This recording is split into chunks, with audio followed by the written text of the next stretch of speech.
Hello, my name is Cynthia, and this is Kaleidoscope, an educational podcast hosted by me and my friends Edmund and Joshua. Our podcast is sort of a one-stop shop for everything career-related with the help of insiders. We present you with a broad spectrum of professions with as many perspectives through personal testimonies as the colors of a kaleidoscope. And today we have Catalin Bricu with us. So welcome and thank you for joining. Well, thank you for inviting me. Happy to be here and looking forward to the conversation. Can you please just introduce yourself a tiny bit before we get into the 10 questions that we normally ask? Yeah, of course. In a nutshell, I graduated law and economics separately. And while doing this, I also started a technology company. Afterwards, I started a health company, a restaurant health company. And I also became a lawyer during this time. But the main thing that I want to do through everything that I do in my activities is to help people through the tools that I create or through the businesses that I create experience life at its fullest. If it would be to say uh, like a specific daily goal that I have in my life. I'm sure that we are up for a treat with this podcast. So let's do 10 questions. Beach or sightseeing? Okay, it's actually more difficult than I expected. Um, sightseeing, Okay. Books or movies? books. Interesting. Favorite ice cream flavor? Hmm, um, I think fistic, yeah. Fistic. Sorry, pistachio. Okay. Yeah. I was interested. I thought we were gonna find out. Yeah. Sorry, go for it. No, I was saying that I'm pretty sure I tried all the cream that's out there in the world, and I'm like, I have not heard of that one. Yeah, it's the Romanian term for it, pistachio. Yeah. Yeah. Cool. Favorite country to visit? Italy, like a country, it's my favorite one to visit. Yeah. Interesting. What is your favorite song? My favorite song, Queen. I want to break free. I don't know, but I constantly have it in my mind whenever I think of a song. Solid song. Yeah. For sure. You're stranded on an island. What are 3 things you take with you? Stranded Island. Okay, I need a notebook, a really good pen, and a lot of water. I don't know, like water to drink. And I have everything there for me. Yeah. If you could eat one food for the rest of your life, what would it be? Oatmeal. Oh. Yeah. It provides all the nutritious factors that you need on a daily basis. So yeah, I would choose oatmeal. I think Josh would agree with that. Yeah, it's my go-to every morning. I like some overnight oats, especially. It hits the spot. Yeah. What is your favorite movie? Okay, favorite movie. Let me think.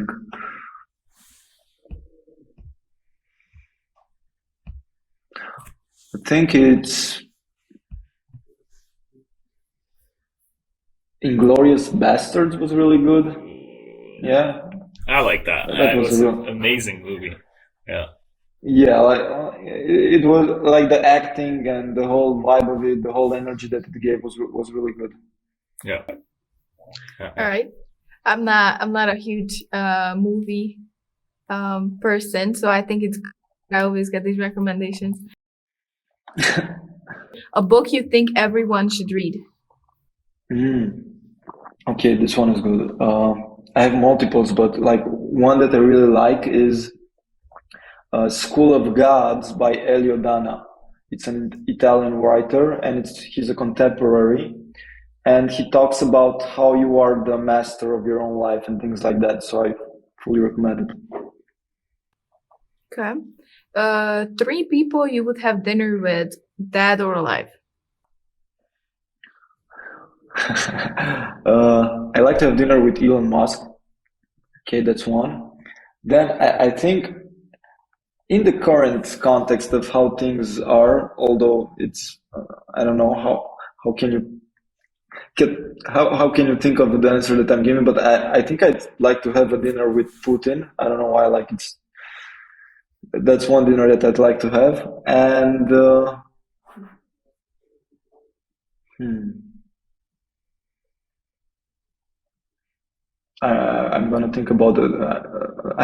I need to have a good pick, a last good pick. Hmm. I think Gandhi. Yeah. So, after the 10 questions, would you please just sort of tell us what is that you currently do? You mentioned all of the different companies that you've started and founded, but what is your main focus currently? Okay, so my main focus is building things, building products or building companies. And what I need to do in order to be able to achieve success in those areas is to have a vision, a good vision for each of the company or each of the product. How is it going to impact the way people are living life? Understand how can we be different from everyone else in what we do, and then put the pieces together in order to get there from a high level perspective. Basically, developing the strategy, the branding, the way things should work in order to position ourselves in the best way to achieve success. If this is too vague, I can go deeper into like I don't know. I don't think that it was too vague at all. But what I did want to ask you is that I guess how would you describe this in simplest terms? Maybe a question Edmund likes a lot is how would you describe your job to a 10-year-old? oh, that's a really good question. Uh, uh, so I understand what people need and then build the things that satisfy their needs in a way that they could have had thought about before. Basically, I understand people and then give them more than what they actually need or desire. That's what I would tell a 10-year-old as a general activity. If I would to focus on Linify, I create technology that helps people live better lives. If I would talk about Nutriento, the healthy thing, I I help people eat good stuff so they live well. And when you say you find out what people need, how do you go about that? Do you conduct surveys? Is it your idea of what you think people might need, or where do you sort of understand what people need? Very good question. Well, first, most certainly the first time it comes with an idea, your own idea. But afterwards, you look at the market and analyze it both from a quantitative point of view and qualitative point of view. Quantitatively speaking, you need to understand how big is the market, what are the markets that have the most customers for you, where the need is, basically. Understand what are the different forces that are driving that market, what dynamics, what trends exist there, and understand what is the competition doing. That's the basic research that you need to do initially from a eye view, and then you go to the qualitative side and just talk with clients. Okay, how do you currently satisfy your need? How big of a pain is it in the way that you currently satisfy it? And you tend to look for opportunities of doing it either differently or 10 times better than the competition. And then you start building on top of that. If I'm not mistaken, innovation is something that I've seen all over, your LinkedIn and the Linify. So how would you, I guess, what is your definition of innovation? Making things easier for people, if it was to be put simply, just making living life easier or more pleasurable or more enjoyable. Technology is here for us to make us live life fully. How can I say? It's only a tool for humans to make most out of life. So that's how I see it. Innovation is getting better and better with the tools that we're creating in order to have better and better lives. So if I understand correctly, your formal education is in law. Mm-hmm. Okay. And then explain to me that shift from law to serial startup founder. Okay, well, I had that, I don't know, in my genes from a long time ago, the entrepreneurial part, but the tech part came actually in 2016 when I started together with two technical co-founders, Linnify. And we did it with an initial startup on the market. It was called Deliver Me. And we were doing on-demand grocery deliveries. Now, nobody was doing it at the time on the local market. So that's when I was handling business, legal, strategy, and they were doing all the tech. So that was my immersion in technology and entrepreneurship. That point in time when we did it for the first time. Okay. What did you think as a child that what would you do in life? I I always thought that I would be a lawyer and that I would make a lot of successful businesses. And yeah, the one with the lawyer, I realized for me, as subjectively speaking, wasn't the way to have the impact that I could have had with doing all the different businesses that I'm currently doing. But I always had those things from when I was young, so it kind of just aligned along the way. Very interesting. And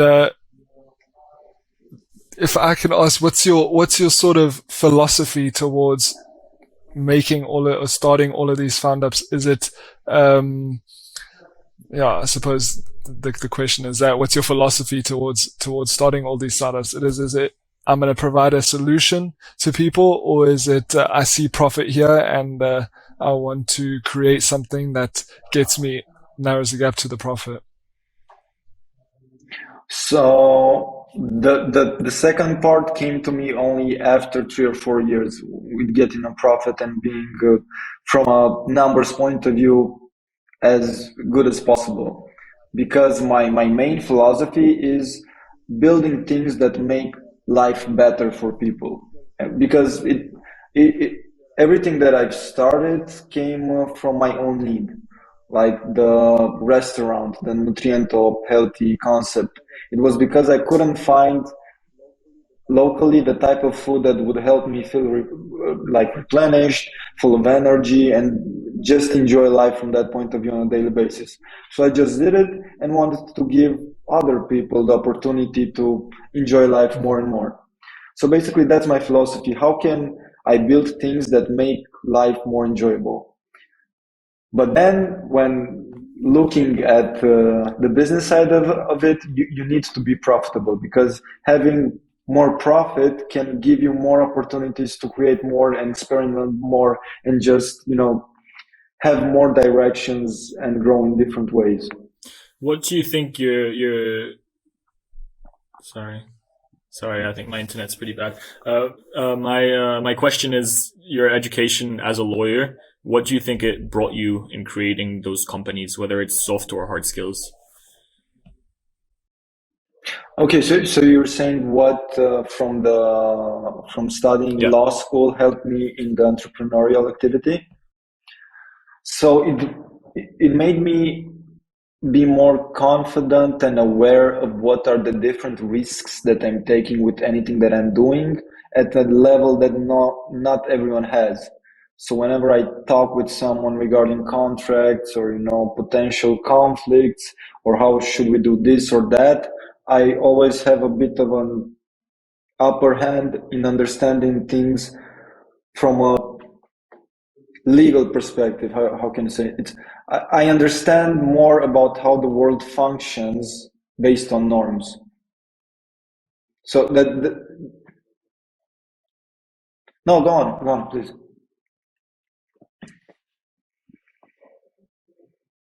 I specialized in international business and commercial law. Like I did a master's in that, but it's like when you do law school, you basically do them all. If you really want to specialize, you do it during practice. And I didn't have the opportunity to do it during practice. The best lawyers are the ones that have been doing it for quite some years. Makes sense. So I wonder what a day in your life looks like running different companies. Well, I usually wake up at around 4:35 in the morning. I meditate first thing that I do in the morning for half an hour or so. Then I go to the gym, or I need to have some physical activity right when I start the day, and top it off with a cold shower. This is like a ritual that just gets me in the perfect state of mind for what's to come in the day. And afterwards, depending on what are the goals of the day, the objectives of the day, I just put them down on paper, 3 main goals for each day, and just tackle them one by one. Because with all the different moving pieces that are happening all the time, I won't be able never to do more than 3 things a day. Because there's always something else that comes up. So I basically have half of the day reserved for meetings, like 2 or 3 hours for creating, and the rest of the day is just for managing things that come up. And I've tried different ways of structuring the days allocated for the different businesses. I even tried having one day dedicated for that, for Nutriento, and the rest of the days for Linify. Now I'm doing a sort of like, okay, just dedicate half of Monday and half of Friday on Nutriento and rest on Linify, because I need to be connected there all the time. So tell us a bit more about Linify. So what kind of problem could I come to you with, and how would you provide a solution? Okay, it's different because it's not necessarily a problem. Would be, okay, do you have something that you want to build and you do not have the knowledge to do it? A software product that you want to build and you do not have the knowledge to do it. The problem is that you do not have the knowledge to do it, and we would be able to help you with that. But it's a bit more than that, because we as Linnify position ourselves as the partners that also help you succeed with the product that you are going to build, because that's something that not all software companies do. Like most of them will help you build a product, but not all of them will help you build a successful product. So what we do more than that is guide you through a validation process in which you understand the market, in which you understand what's different about the solution that you're going to build, and how can you validate the riskiest assumptions regarding that.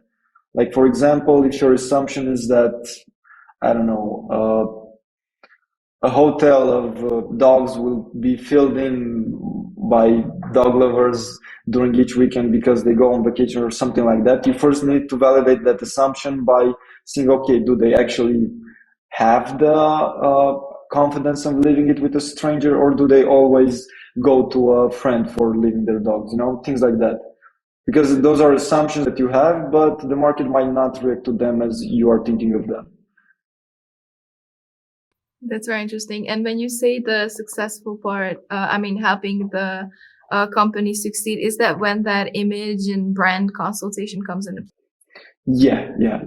It's not only brand, it's more than that. It's, if I understood your question correctly, like it's not about only providing branding services and helping you create your visual identity, but it's about helping you understand how to navigate the technology business. Could you give us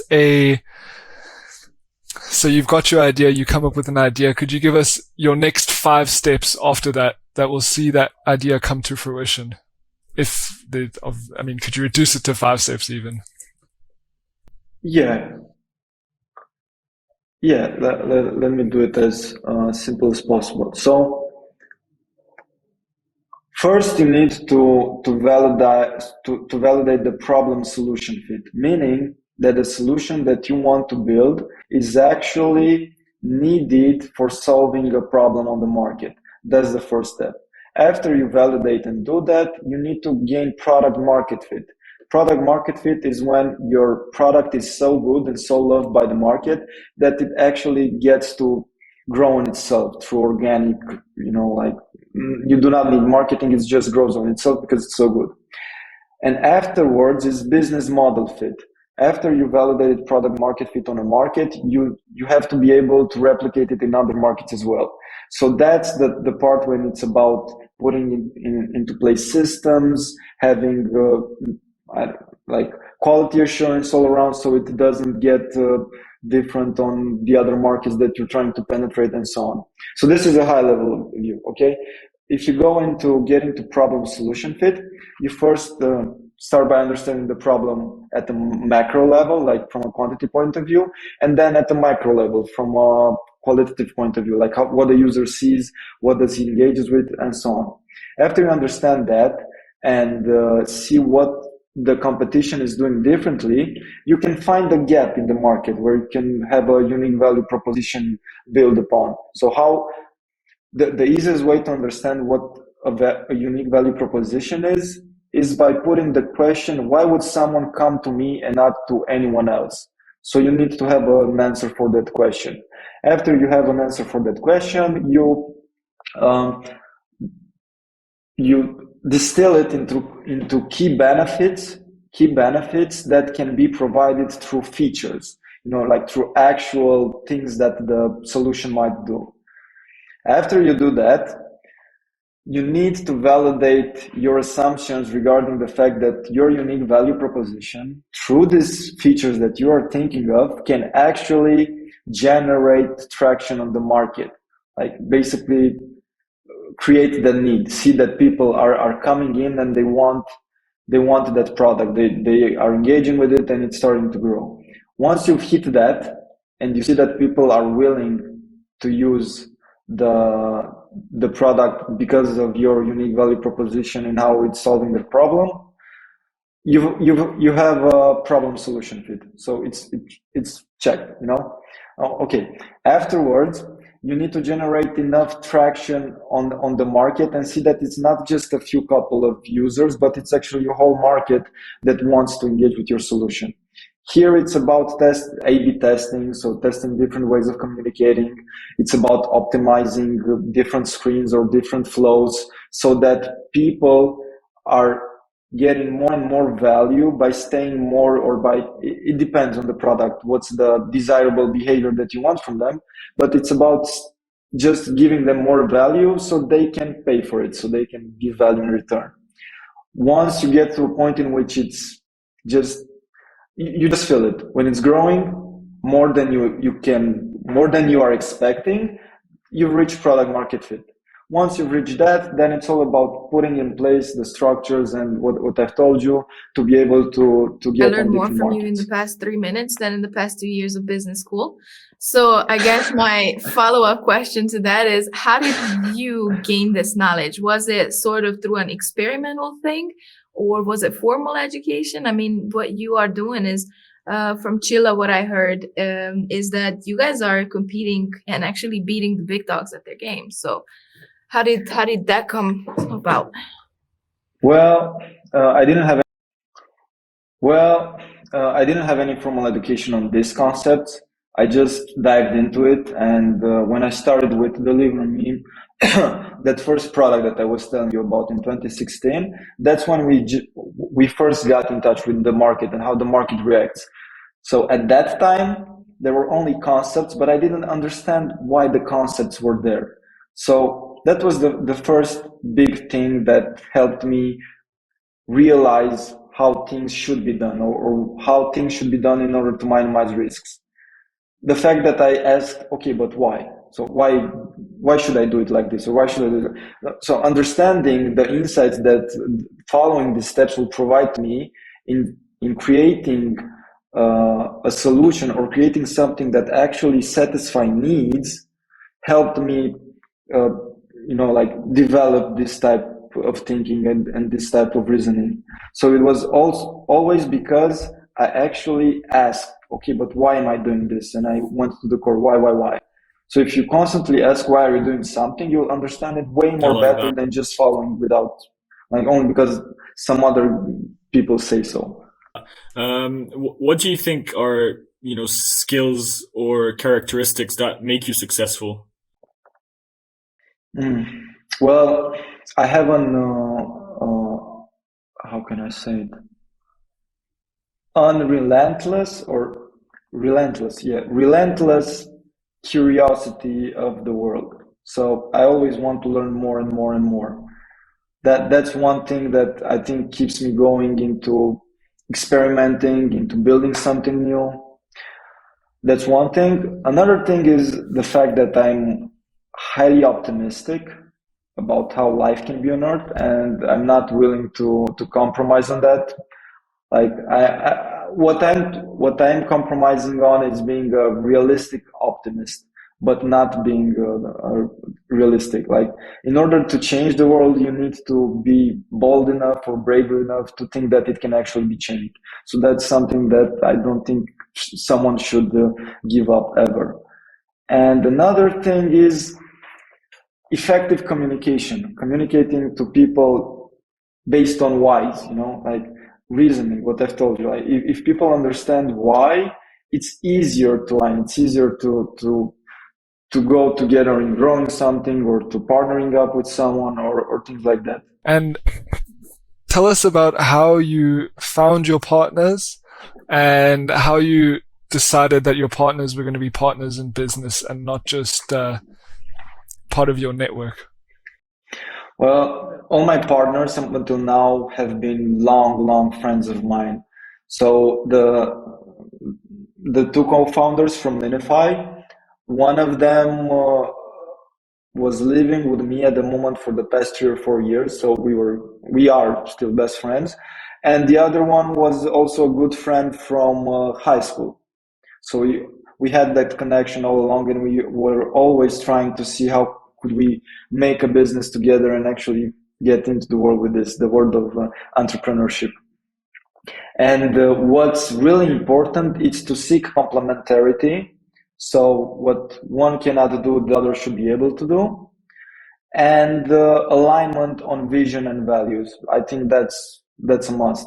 If we believe in the same values and the same stuff, then all along the way will be easily passed upon. Like any challenge that might come up in working together can be surpassed if you have the same values and vision, because we're both believing in the same things, we're doing it for the same reasons, and we're going in the same direction.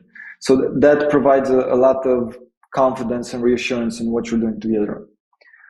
And at Nutriento, it was the same. I started it with a friend that I remember we first met when we were 3 or 4 years old. Like we go long time ago. If you didn't have these friendships, but would, from your network have to evaluate a person to see that, okay, they can be a good partner, how would you go about that? So I need to talk with someone in order to assess it. I value energy, like one-to-one energy, just feeling how the other people is, and excitement in believing that what we are doing matters. That's important. So if I feel that okay, we are actually doing something that's going to change in a way or another this thing, and it's exciting to be doing it and to be part of it and to so if people that I'm discussing with potential ideas or potentially building something together are aligned with me on this and I can feel it, then the other things like experience or skill set and so on can be built upon. Like, of course, if I'm going to be building a software product, I'm going to be looking for a technical person because it's a must. But I'm not going to be so stuck upon, okay, how many things did he do in the past or how many certificates does he have or things like that. I'll get that from what we speak, from how do I feel it, and yeah, if we believe in the same things and there's excitement about what we are about to do, that's the main prerequisite for me. And would you recommend working with your best friend? Because I would be scared personally that, maybe feelings would get in the way. You wouldn't want to, there's an important decision to make, but you don't, doesn't agree with you. And so, what I mean? Is that ever a problem? Yeah, it's a big problem, but like you need to have a level of psychological safety way above normal. Like you just need to be direct with whatever, and I don't know, do not let emotions get in. And when things get tough or you just see that you cannot get aligned, just act mature and like come to reasoning. But it's gonna be difficult. Like the fact that it's so good working with your best friend is also gonna make it so bad in parts of the journey. And so how do you solve those issues then? If both of you don't agree, then do you go to a third party or do you just talk it out? What happens? Well, going to a third party means that there's not enough trust between you, or you cannot communicate effectively in the first place. Yeah, you can go to a third party for an objective opinion, but like you should be able to discuss it together based on reasoning. Why did we start this? What do we believe in? What are our personal visions of the future? Okay, based on the current situation and the, issue or problem that we're having, what would be the best decision that we should take as a team in order to reach both those visions? And if we cannot do it by reaching both those visions, and it's clearly the case, what should we do now in order to not affect our friendship in the future? And it's just like going through that again and again. But you need to have a certain level of, emotional stability in this. Yeah. Very, very healthy. I'm assuming way that of even solving optimists things. sometimes really like have it. days when they don't feel, that optimistic about the world. How do you deal with, if you ever have one of those days when you just disappointed, maybe the market didn't respond to something how you would have thought, or maybe something minor even failed? How do you? Yeah, well, initially it was really, hard. It kind of affected me the first times that I got into some like staggering moments with what I do. But afterwards, I just changed my mindset and thought, okay, well, it's not gonna be like pink and positive all the time. It's supposed to be hard. Like if it wouldn't be hard, everyone else would do it. Like it's supposed to be like that. And the harder it gets for me, it means that the more am I trying to accomplish, the more am I doing. So if a challenge arises, it means that I'm in a position to tackle it. So if it's really hard, okay, I just need to find a way to go through it. So it's just a change in mindset. There's this problem solver mentality in everything that you do. What's the favorite part? What is your favorite part of your job?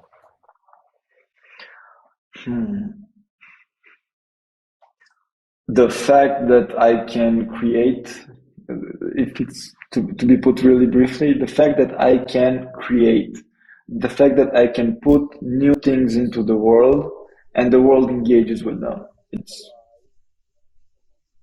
That's the thing that makes me feel alive from a professional point of view.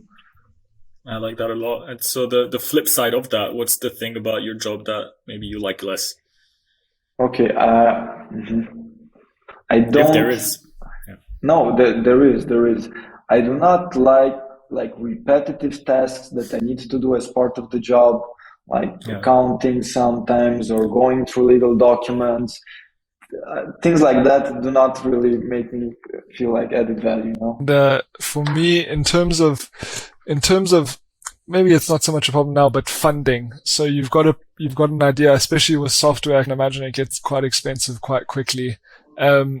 how do you go about the funding aspect of your startups? Well, it starts with that part, with getting to problem solution fit. Yeah, like validating the fact that there's a need on the market. If you validated that, and you can get there with a budget of, I don't know, 20 to 30K if you're spending, like if you do not have a co-founder and relying on a partner like Linnify, for example, you can get to spend in that area. But if you have a team of co-founders with whom you start working on that, focus on validating the need, and afterwards you already have the confidence of asking for money, because that's about it. You need to validate first for yourself the fact that if you do it, people will come to buy it.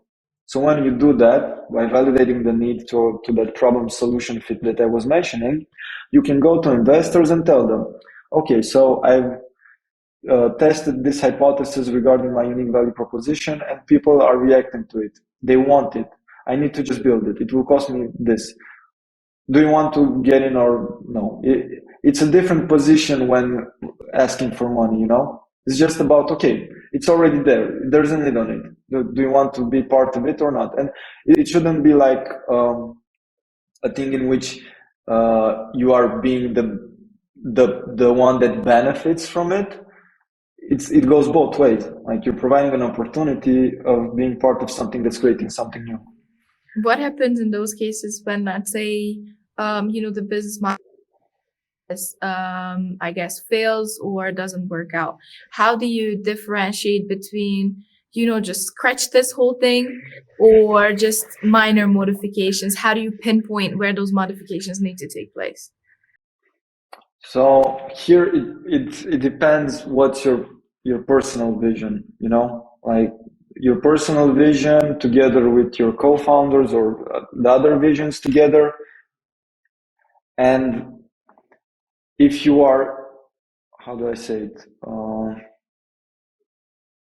so committed to your vision, so committed to it, you'll just experiment differently and differently and differently. You'll keep going on and on and on. Maybe in a different industry, maybe in a different way. But if you have a vision, you'll not stop. That's how I see it personally. Like there's an example of, but you can also do it like, do you know Slack? Yeah, so you know how they started?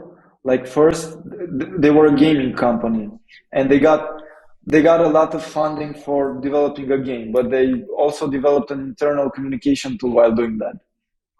So the game flopped, and afterwards the investors were seeing that, okay, they have a pretty good tool, like it's really easy to use, it's a really nice experience, we should go on and try getting success with that.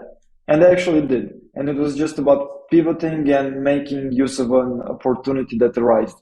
So it depends on the type of founder that you are, or type of person that you are. For me, if I have a vision of the future, I'm gonna do everything possible in order to achieve it. Do you have a favorite memory from your career?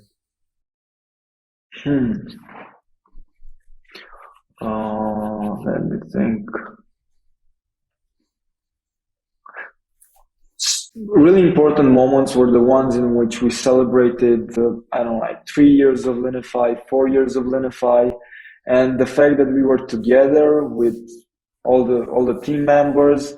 Like those were like really, intense emotional moments that I had. The fact that I could see that we were together creating something. Those were the moments that had the biggest impact on my life, because you cannot create something at a high level without the help of others. So it's like an aggregated power that you have together. I think my next question is perhaps more of a personal question. How are your relationships outside of the work life? How do you maintain an effective relationship or a healthy relationship whilst doing all of these things that you do? Well, my girlfriend would have a lot to talk about on this topic. uh, well, I just applied the same methodology of reasoning and just asking, okay, why are we having this relationship, being like a relation with my girlfriend or with a friend or with my parents? Okay, why are we actually uh, engaging in our relationship and what we are looking for in each other? After we pinpoint those things, we just set some barriers, not necessarily barriers, but some directions depending on what each of us needs from the other, or how can we support each other into being a more fruitful relationship, if I can say it. So it's only about communication and being really clear on why maybe sometimes you not have the time, or maybe you prioritize something else. Like the person needs to understand where are you coming from. Yeah, I like that. It was the first time I've asked that question. I didn't want to be too personal, but that was powerful nonetheless. Where is the future for you? Where, I think both personally and, where do you see technology in the future? Where do you see opportunities in technology in the future? Mm-hmm. Well, the future is about personalization, and it's about making use of technology to alter the variables of life in such a way for each individual to better experience it. So, as a practical example, when talking about nutrition or eating, I see the future as having an AI be able to provide you on a daily basis at the appropriate times for you, with the suitable food, suitable drinks, that helps you enjoy more life and live a healthier life, and just like live longer and make the most out of it. So that's a practical example that shows how technology will come to support us as humans in getting most out of what we're experiencing currently. What I'm not really into, I'm not into the metaverse trend right now. For me, like I see it as television or as music, or as like it's part of the fun. Yeah, you can have some fun, but I do not see it as part of living most of life. Like the realest metaverse there is the one that we're currently living in. It's a lot of fun. Powerful, very powerful. Absolutely. And what about the future of Linify? Oh well, we are going to be the best place for bold ideas to come and change the way people experience life. So if someone has an idea, be it from our team, be it from the outside world, through which they truly believe that they are going to change the way people experience life for the better, of course, the best place for them to do it would be Linnify. So that's the vision. Are there any misconceptions about being an entrepreneur and a startup founder that you wish people would know?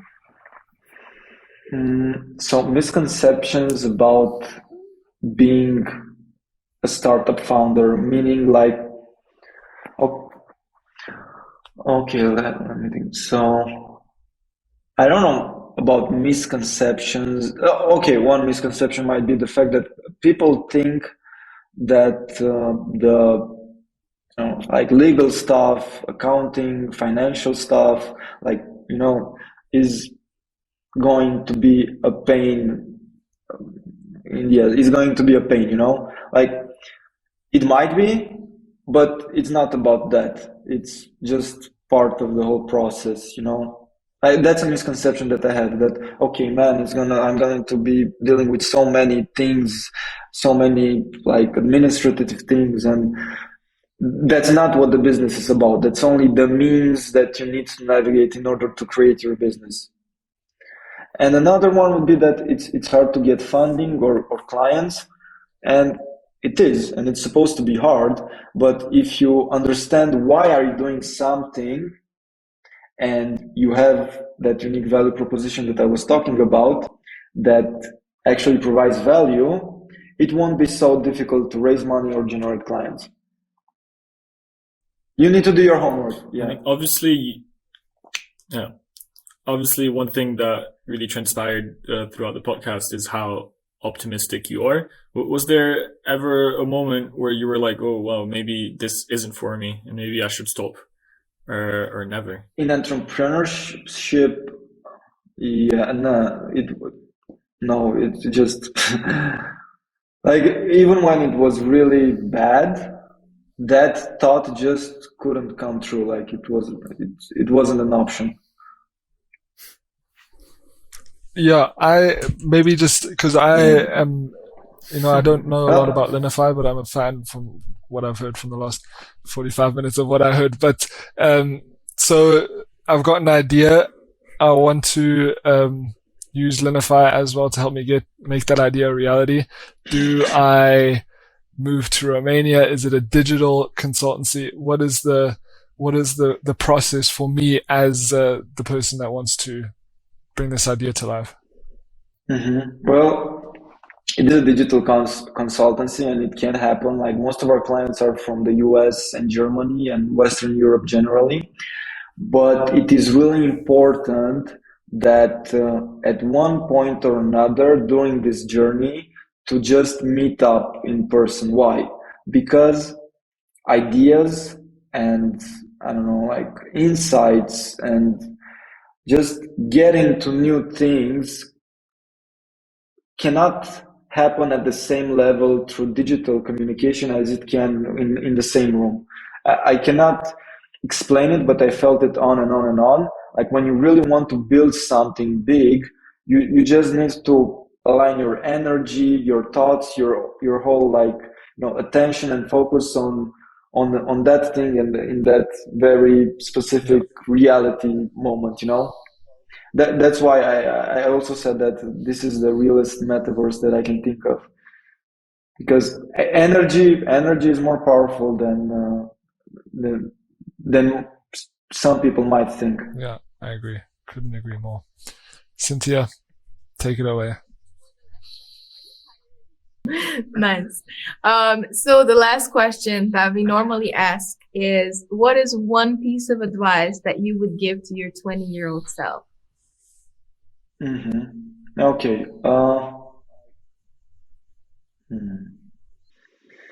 Yeah, it's been like 8 years, almost 8 years. My birthday is on 21st of March, this Monday.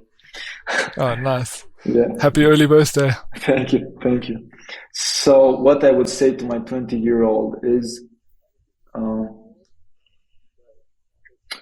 be bold enough to think that anything is possible.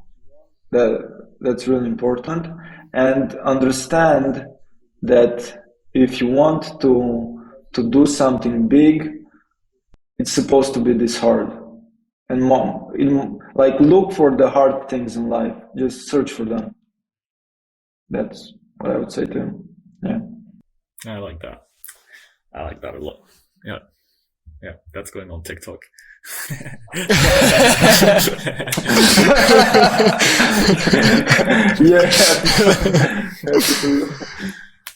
Yeah. Thank you so very much for taking the time out of your busy schedule to come on the podcast. It has been incredibly informative, and I'm sure that we all are going back to your 5 steps and taking notes just after the podcast. Thank you again. Well, it was great talking to you. I really enjoyed the conversation, and if anything's come up in the future, I'm glad to discuss, and feel free to reach out whenever.